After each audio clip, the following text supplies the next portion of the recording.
Ito naman yung sunod nating ire-repair. Ito yung yung solar panel para dun sa Edison light. Yung Edison lamp, parang siya, yung isang string light, yung tawag doon, string light. Check natin kung ilang amperahe pa yung capacity ng battery nito. Sana ordinary lithium din lang yung battery.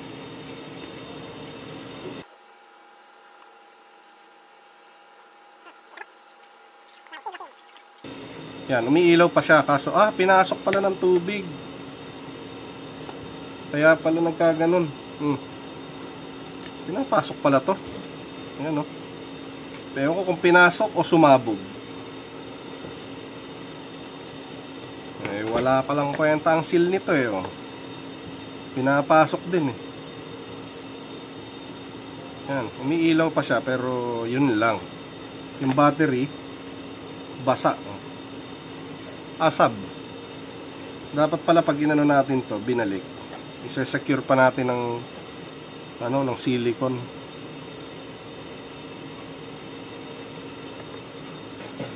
Okay.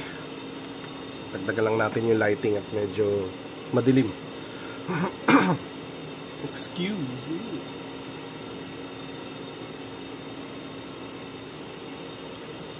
Iaano muna natin syempre, capacity test bago natin i-repair o bago ko i-repair. Yan.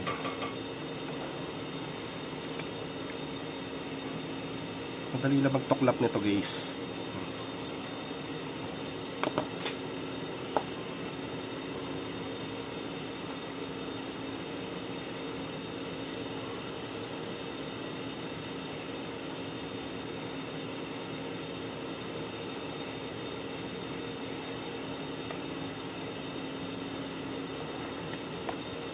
Okay. Kailangan natin ulit si Mang Lito.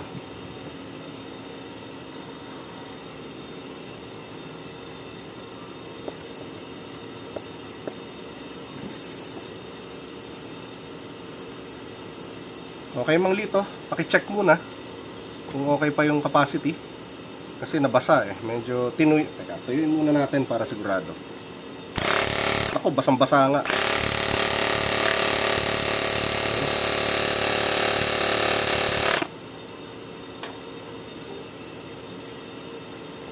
Sana hindi pa siya leak. Pero klaseng to, siyempre papalitan na to. Palitan natin na mas mataas na amperahe kasi 20 lamps to 20 bulbs. Okay, na-detect. So meron pa siyang 3.6 volts, medyo full charge. Test natin. Okay. Hihintay lang tayo ng mga depende kung gaano pang kalakas tong battery na to. Kulang mga isang oras. Sa 700 ay wala na, guys. Ayan, na siya agad error na agad end na agad. So wala nang pag-asa to, kaya papalitan na natin. Ito yung mga sinalvage ko na battery sa laptop. Ayan, mga na-check na rin to ni Mang Lito, kaya pwede rin natin agad na ikabit to. Okay, na ko na to, ready for soldering na to.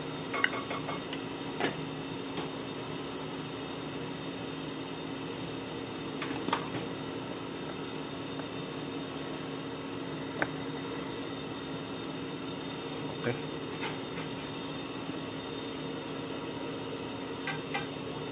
Pag maghihinang ng 18650 o anong lithium ion, kailangan na bantuan muna natin to ng lead kasi napakahirap nitong lusawin dito sa puwet ng lithium. Tingnan nyo, nahihilaw.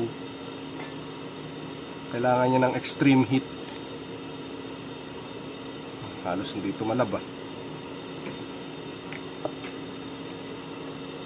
Sabagay, pwede namang to, spot weld.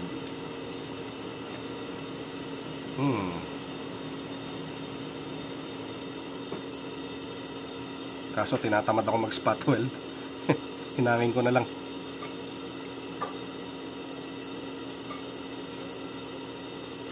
Ow! Init.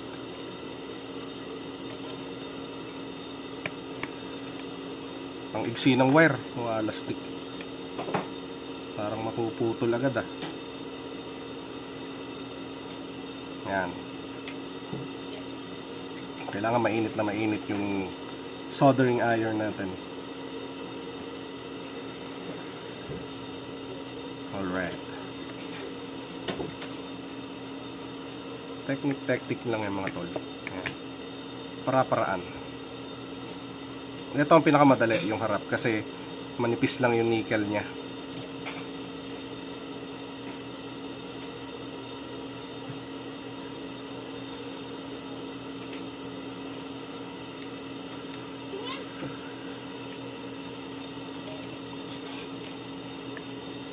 Yan, iilaw na yan.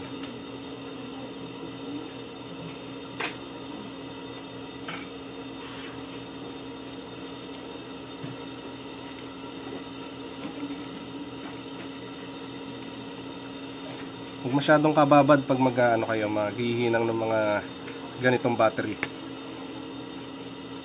So, ayan, okay na.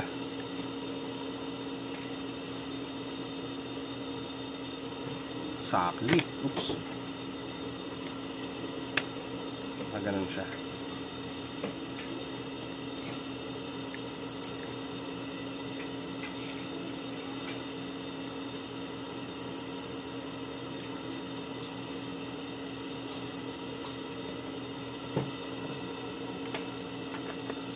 Yan, ganyan lang mag-repair.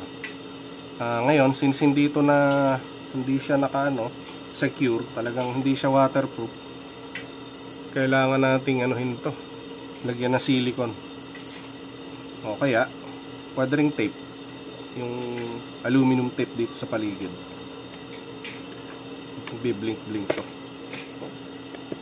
nakakapagtakasan dumaan yung tubig. Yung isa kasing ganito hindi naman pinasok eh, ito lang.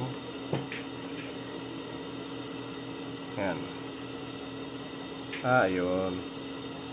Pag may dilim, yun, output, ibig sabihin umiilaw siya. So yun, ganoon lang ikakabit na natin. Bali, papakita ko sa inyo mamaya kung saan talaga yung use nito.